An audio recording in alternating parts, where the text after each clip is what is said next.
आती है।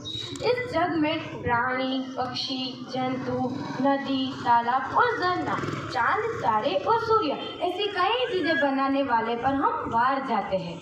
नाश तब हुआ जब उसने बुद्धिशाली और अक्लमंद मानव जात का निर्माण किया। हाँ, हम बात कर रहे हैं उस परमात्मा की जिसने इस सृष्टि का निर्माण किया। हम कहीं भी देखें उसकी रचना हमारे आंखों के सामने आ ही जाती है और उस परमात्मा की याद आती है। सुबह होती है, आकाश की लालिमा, सूर्योदय और पक्षी का चहकना, ये सब देखकर ईश्वर की याद आ ही जाती है। शाम को धीरे से सूरज का ढलना सारे जहां में अंधेरे का दस्तक उस ऊपर वाले की याद जरूर दिला देता है।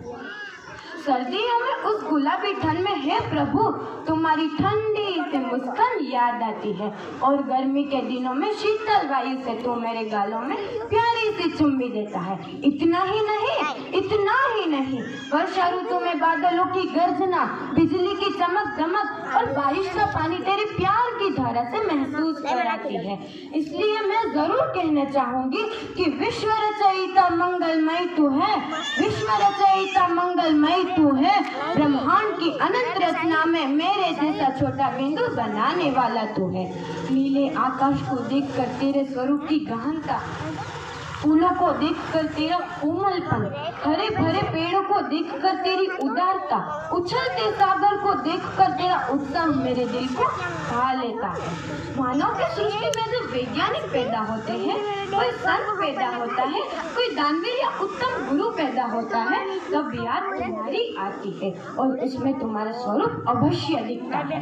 जब हम थक जाते हैं तब याद तुम्हारी आती है। माँ की ममता बरसती है, उसमें मुझे तुम दिखाई देते हो। इस संसार में महामहिमन जो मानव देह मिला, यह देखकर तेरी कृपा का अंदाज लगाती हूँ। हर पल खाते पीते सोते, अरे हर श्वास पर मुझे तुम याद आए, तुम्हारी कृपा दृष्टि बनी रहे, ऐसी प्रार्थना। हर निर्माण कर तूने कमाल दिखाया, हर निर्माण कर तूने कमाल दिखाया, ब्रह्मांड की रचना कर तूने धमाल मचाया।